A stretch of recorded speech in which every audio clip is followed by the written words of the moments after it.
Gamercast Network.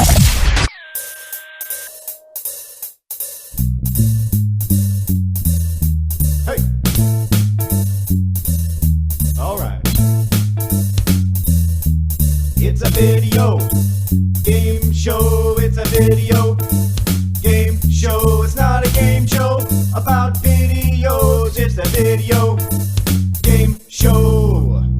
Welcome to the Gamercast Network video game show for Sunday, June 14th, 2009. This is episode 146. I'm Chad, and this week for the roll call, what is your favorite independent game?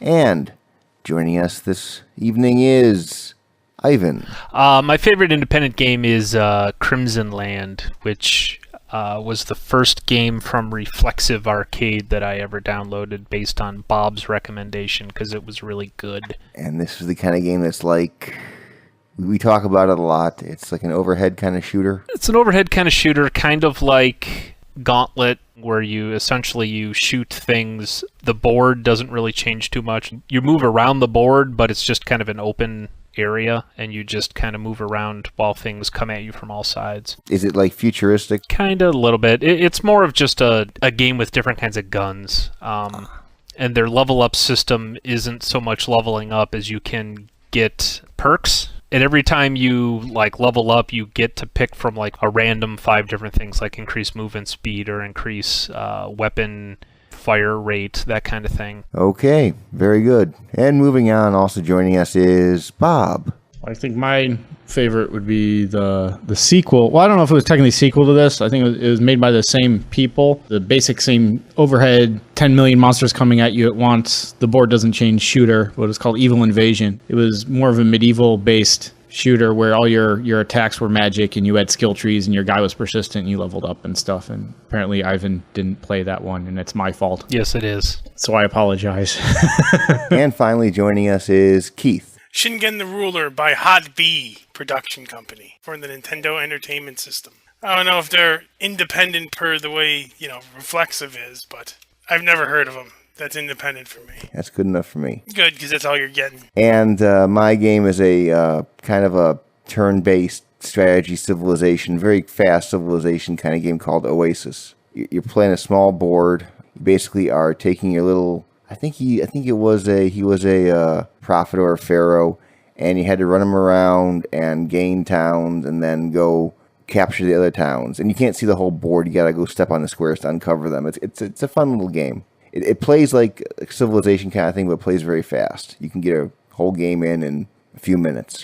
There's a game on the 10 tons called Bubblefish Bob. Help Bubblefish Bob save his fishy friends is the entire description of the game. This week on the Gamercast Network. Just pretend you aren't sick of hearing about E3 for a second and tune in to the next episode of Retro Force Go, when we discuss, you guessed it, E3 2009. The good, the bad, the retro. How was the big show this year? Come and listen. We have cookies. Take a 30-minute road trip around the Sarcastic Gamer community with Sarcastic Gamer Radio. On episode 57 of the post-game report, they cover E3 with Lano from Respawn Radio and Tin Pan Alley from TalkingAboutGames.com. Discover the community that gives you all these great podcasts and more at GamerCastNetwork.com. Next topic. Does anybody care that the ESRB wants to rate iPhone games?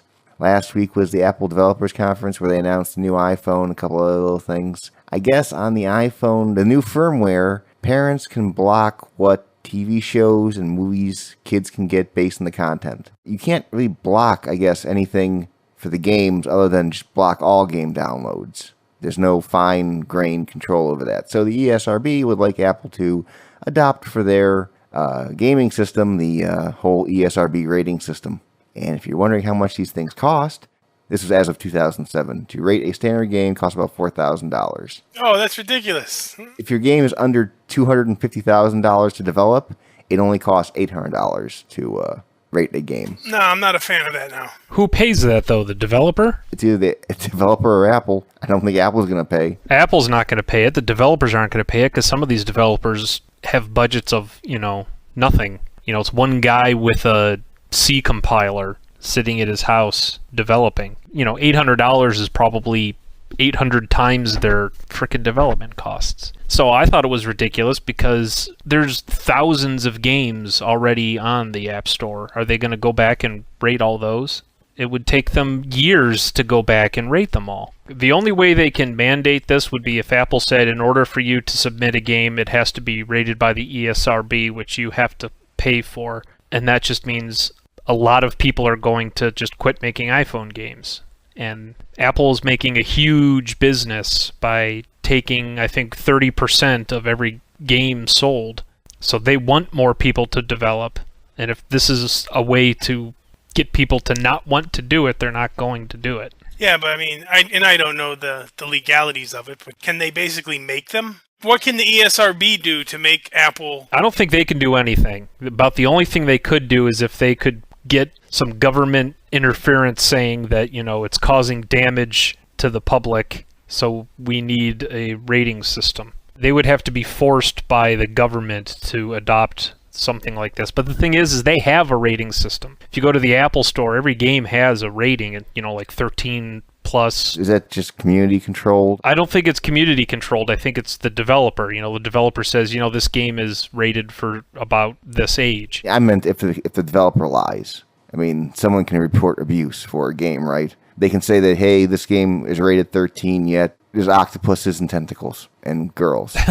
Maybe. But the thing is that Apple tests every game for quality, to make sure that it doesn't crash the iPhone and stuff. And they don't allow things like you can't have a nipple tweaking game on the App Store. Apple won't allow you to do that. Damn it, there goes my idea. Aw. So I don't know if Apple is the one who rates them as they're reviewing them or if the developer does. Well, maybe they just pay attention to what the developer said and then keep an eye out while they're testing it. Right. Although, do they test the whole? I don't know. You probably don't know, but I was wondering if they test the whole thing, like, start to finish. Because some of those games can be long. Yeah, I don't think they test that whole thing. They probably have a generic test that they do for, make sure it's not running anything in the background, make sure that, it closes properly, it's not, doesn't leave anything running.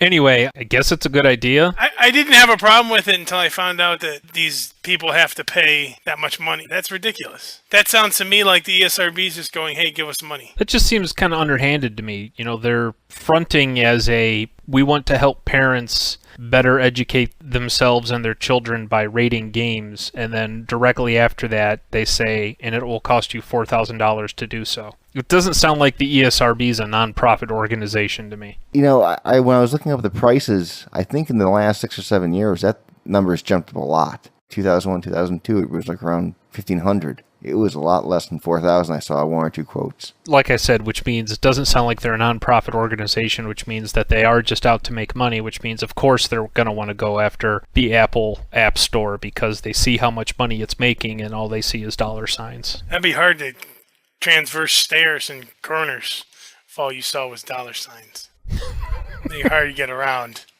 You'd be tripping over all the time. Next topic. Do we care that Dungeons & Dragons Online is going free to play? Pay for items. I thought it already was free. I'm really surprised it's still in business. Well, there's apparently enough people clinging on. But I think that's a good idea, because then I know they said they're going to put out like modules, and you could buy modules for it. So, people that are, into it, golden. Otherwise, you could still hop on and play just the regular game for free. Modules I don't mind paying for, but did you just misspeak there, Chad, when you said pay for items? Here, I'll give you the thing. You can, quote-unquote, enhance your gaming experience by buying convenience items, extra character slots, hirelings, potions, character customizations, those kind of things. Now, the gear you buy is not as good as the gear you can find in the game. There's better stuff in the game. I think it's a fine idea, since the MMO portion wasn't working as well. Go for it. Because now if you make it free, you're opening it to a much wider audience who may be like, oh, I'll spend $5 and buy something here. All they had to do was make it so you didn't need a group of 5 to do any mission. That's why we stopped playing. Because the game itself was actually pretty well designed. Bob and I played it for a little bit. It was just that every mission we couldn't do. You needed a full team. Oh, even a 2-pair couldn't do it. No, you needed like 5 people to do everything. They expected a full group to do any of the quests, and nobody wanted to group because when we started, it was right when the game came out, and there was only 12 people playing or whatever. Can't imagine there's many more than 12 playing right now. But and the problem is because it's D&D, level 20 is you're a god, so you can only get to level 20, and so you level really, really slowly. And they had some kind of in-between, I don't know, I might be talking out of my ass now because it's been so long since I played, but there was some kind of weird intermediate levels where there was level 1.2. Yeah. You got a little extra bonus thing to spend. You spent your little +3 and got 0.2% extra chance to hit or something. It was really lame. You gain a pip. Yeah, it's you never felt like your guy changed at all. Granted, I only got to level 8 or something before I was this is and then I just stopped. We were over 10, I know that. We were over halfway there, and we were just this. The other thing that was very annoying is also if you're a level 1 mage, you're a level 1 mage with all 4 of your hit points. Kobold looks at you wrong and you just die. You just turn into a slithering pile of nothing. Next topic. Remember a long time ago we mentioned there was a couple guys wanting to start a class action lawsuit against EA and Madden? Hooray! They wanted to have a class action lawsuit because they said that, EA was monopolizing the whole football game niche marketplace. And EA asked the judge, hey, could you dismiss this? This lawsuit is accurate and possibly damaging to our company. Therefore, would you mind throwing it out, please? Well, the judge actually didn't throw it out. He says it can go on. Good. Now, it only can happen in D.C. and California. Those are the only states that they'll allow it because that's where the plaintiffs are from. Yeah, but the thing with lawsuits is that if one or both of those pass, then everybody else can file a lawsuit, and the chances of them winning are... Thank you for being the guinea pig. Yeah, they're greatly increased because a precedent has already been set in another court case. So all you got to do is win one. So the judge said, as the court understands the allegations, interactive football software will not sell if it does not use the names, logos, and other markers of teams that actually compete in the NFL. There is, in effect, no market for interactive football in a virtual or fictitious setting. If true, as the court must at this point accept, this adequately alleges that there are no substitutes for interactive football software without the markers of actual teams and players. Which is all very true. There's only one company who is allowed to do that, which is pretty much the definition of a monopoly, which it's amazing. It's been how long now? At least 5 years, 6, 7 years or more? I know, even if they win, they've had the market for 4 or 5 years by the time anything would be able to be done. Damn it, now I'm just gonna go home to my bed of mink coats and cry. Yeah. Yeah, that's the thing. Who was the other one? 2K or somebody who had the other football game that did well? Unless they start developing a game now in the hopes that this lawsuit will actually pan out, if they wait until it does, like Keith said, they're going to be 2-3 years behind anyway. They did make a football game. They made that, what the hell was it? The one with the throw up of the fake teams. Which makes it even worse, is not only do they not have the real ones, but fake names and fake teams always sound retarded. And it's just going to make people less likely to play your game rather than just call it Team A and Team B. The Hudson City Commandos! Yeah!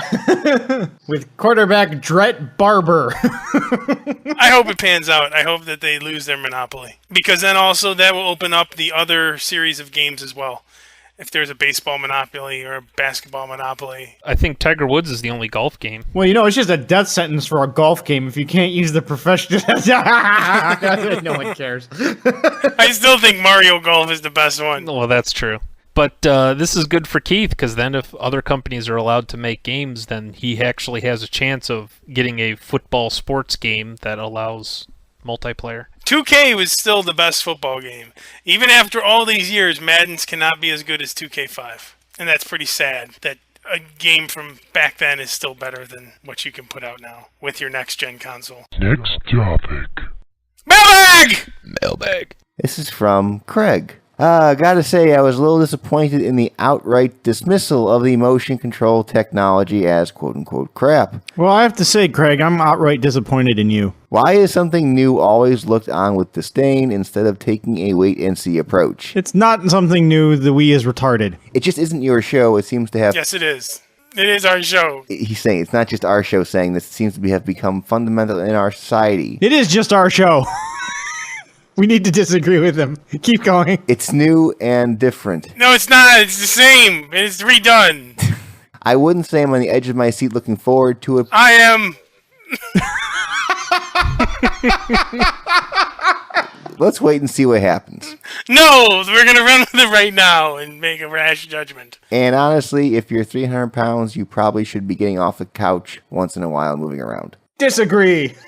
You're probably right. Doesn't mean I'm going to.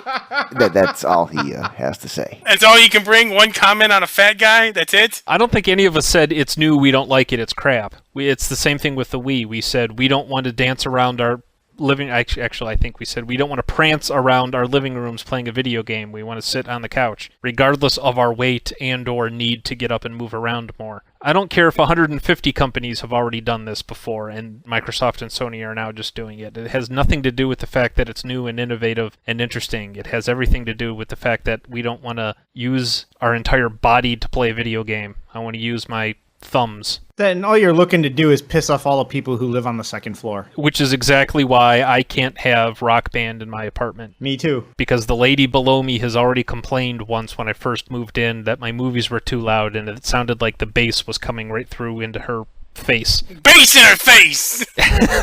She had some bass in her face! Can only imagine what the constant pounding from a drum pedal would sound to her. I can't imagine what... All right, so maybe Keith does decide to get off the couch. Is that really a good thing for anybody? Go play FIFA soccer, Keith. Let's see what the building has to say about that. What, I'm getting up off the couch.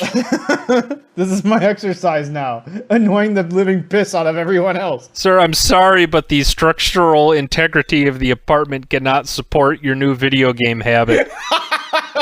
We're going to have to reinforce the floor. Bring in the I-beams. They just pick me up and move me to the basement. This is your new apartment. I'm sorry. Although it seems that the CEO of EA kind of agrees that there is a place for a controller. Well, and that's the other thing we said is I don't think any of us care if they do this or not, as long as the... That's not all they do? Yeah, they still support sitting on your couch with a controller. Because all that means is it's a choice, and we would choose not to purchase a motion control camera system, as long as we had that choice between that and a controller. Yeah, the EA CEO was saying that, hey, the motion controls are kind of fun, but games like shooters, things like Halo, he doesn't know if these systems will be able to support the precision required in those kind of games. I think that's my biggest, well, not my biggest, but one of the big problems with these things is they're clunky. I mean, they make all these claims and stuff, and the Wii was supposed to be all motion control and this, that, and the other thing, and every time I've played one, it doesn't really react as smoothly as you would want it to. They really do not have the update speed or the whatever kind of resolution these things have to really handle full-speed human movement yet. That's the thing I'm wondering about the Microsoft one. Yeah, especially that with the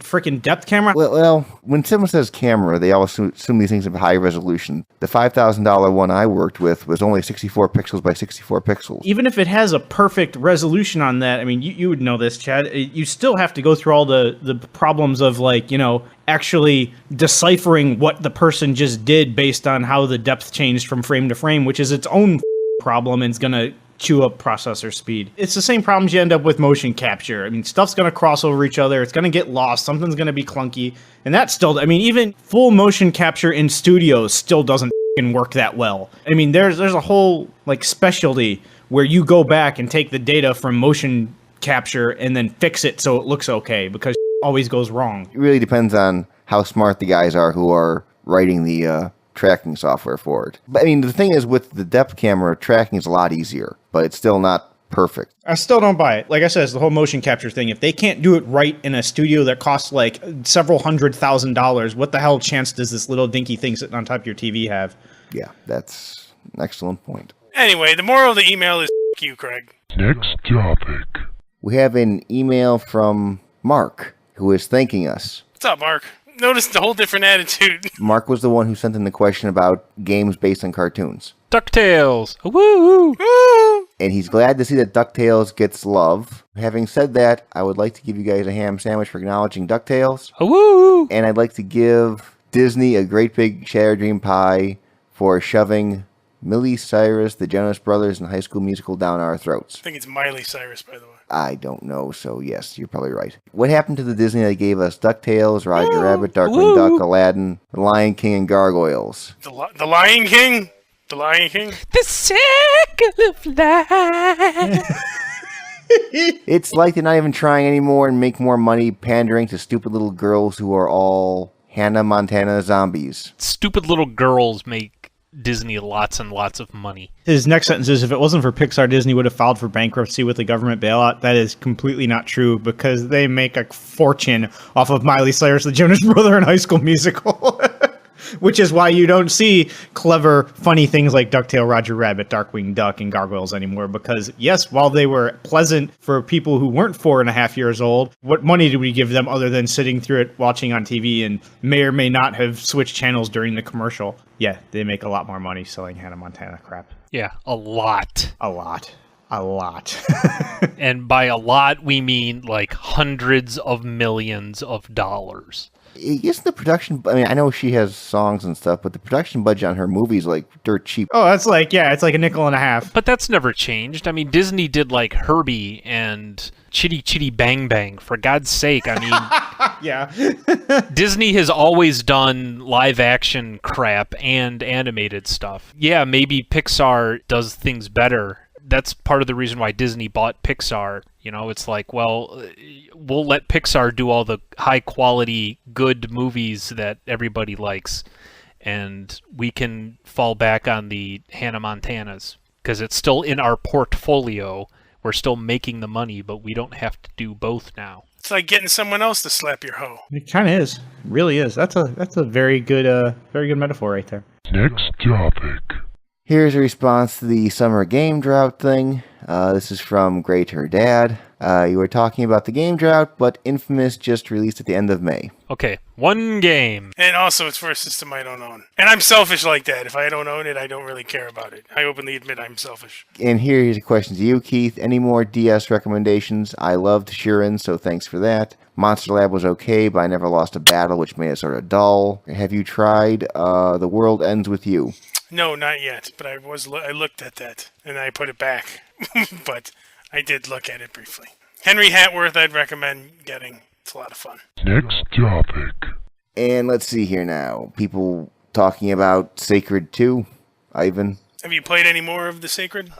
So I played the first time as the arcane mage thing, which I didn't like. So then I tried a regular mage, thinking, because my issue with the arcane mage thing was I wanted to do arcane magic, and it made me be like a melee guy at first. Melee guys? Wait, I need to be flogged for that statement.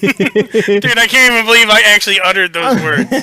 You know what? My penance will be I'm going to run. Oh boy. No, you're not.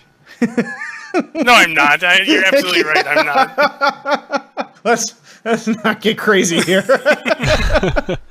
So then I went back and played as just a regular mage, and died about 15 times an hour. Awesome. That sounds fun. So then actually I went back and did the thing that I didn't want to do in the first place, which was play the hunter, marksman, bow guy, because I wanted to try something new. But when I went back and played that, I actually enjoyed it a lot more and was able to survive and actually deal some decent damage and not die all the time, and it was kind of fun for a while. But my initial There's always an asterisk shoved there somewhere. my initial assessment of the game still stands in that it's missing something. It doesn't have that charm like Diablo or Titan Quest had. Well, here are some emails here. There's a guy called Bill Black. Sacred 2, there are dungeons. Yeah, actually I did find some, you enter, it's like an instance thing. You find a cave or something and you walk in and it loads the cave and it's its own separate little dungeon. But the ones I found were very small. They weren't like Diablo dungeons. And apparently to make the game 10 times better, you must buy a mount. Well, I didn't get far enough to find out how to do that. And apparently when you hit a mount, you can jump. Oh, well, great. Ah, okay. You need a horse to leap. Okay. That is retarded. You've unlocked hopping. You've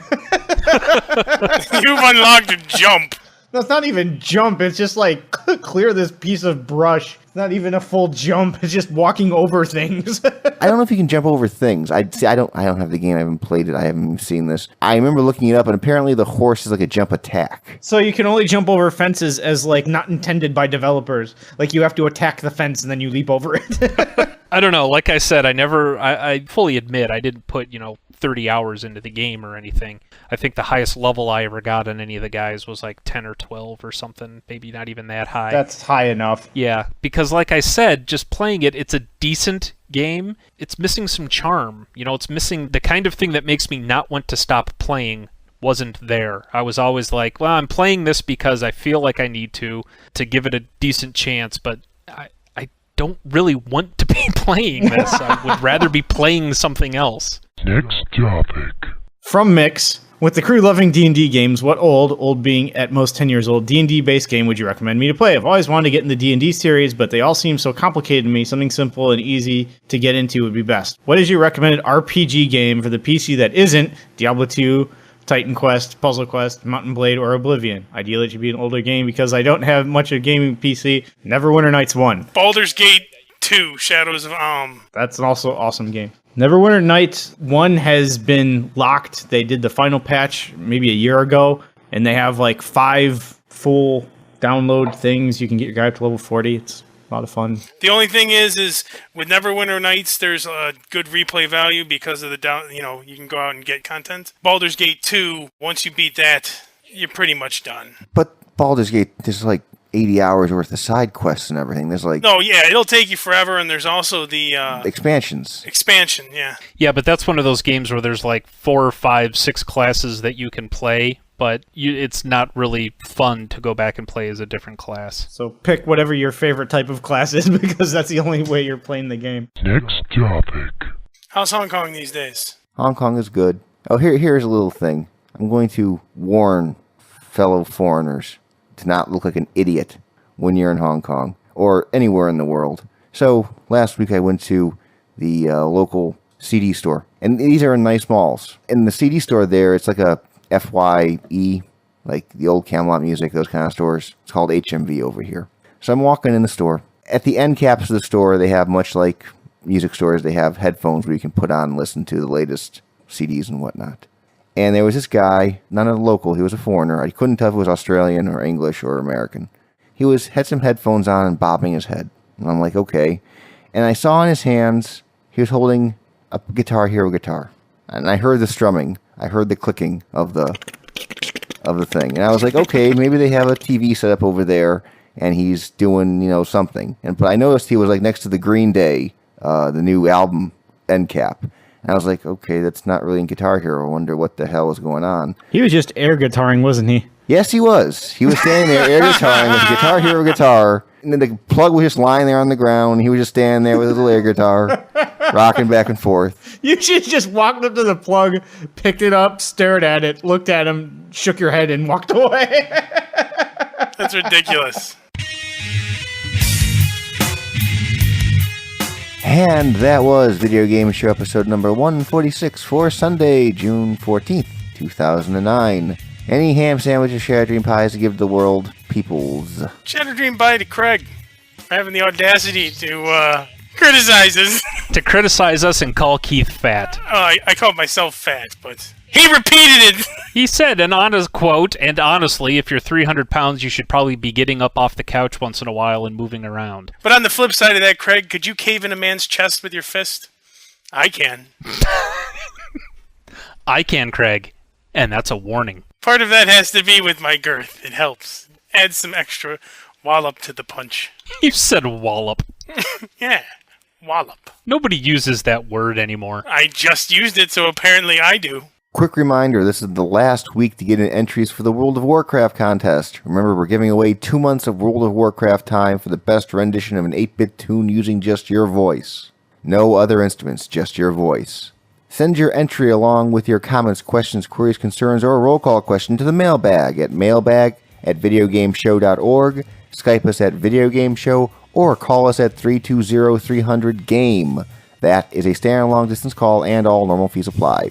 And that's a wrap. Good night.